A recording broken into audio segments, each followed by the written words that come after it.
Салам достор, даамдуу тамактар каналына кош келиңиздер. Бүгүн сиздерге дагы бир майрамдык дастаркондорго аябагандай даамдуу, пайдалуу, ошондой эле оңой жасалуучу салаттардын бирин көрсөтө кетейин. Ал эми сиздер видеону аягына чейин көрүп, лайк басып, комментарий калтырып, каналыма катталганды унутпаңыздар. Бизге керектүү азыктар 5-6 дана бадыраң, 2-3 дана таттуу калемпир, кызылынан, сарысынан аралаштырып турасак, салатыбыз албетте көрүктүү болот. Ошондой эле кызыл пиязды дагы узун кылып ичке туурап алабыз. Бардык азыктарды албетте өзүңүз каалаган формада туурап алсаңыз болот. Ошондой эле сууга бышкан уйдун тили керек. Тилди бышыруу жолу атайын видеосу каналымда бар. Эгер кызык болсо, кирип көрүп алсаңыздар болот.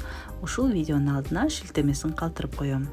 Тилди дагы узундан ичке туурап, эми бардык азыктарды чоңураак идишке чогултуп алабыз.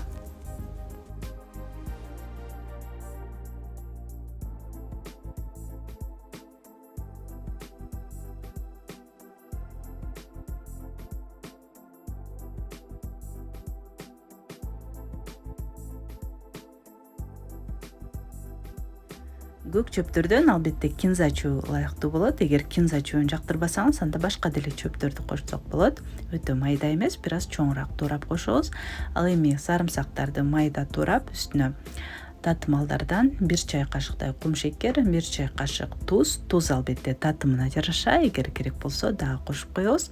Жарым чай кашык кара мурч, 1 чай кашык кориандр жана 1 чай кашык ачуу кызыл калемпирден коштум. Эгер ачууну жактырбасаңыз, анда кызыл таттуу калемпирди эле кошсок болот. Үстүнө сарымсактын үстүнө ысыган өсүмдүк майын куябыз жана этияттык менен салатыбызды эзбей жакшылап бардыгын аралаштырып алабыз. Эгер кааласаңыз, соя соусунан дагы 2-3 аш кашык кошуп койсоңуз болот.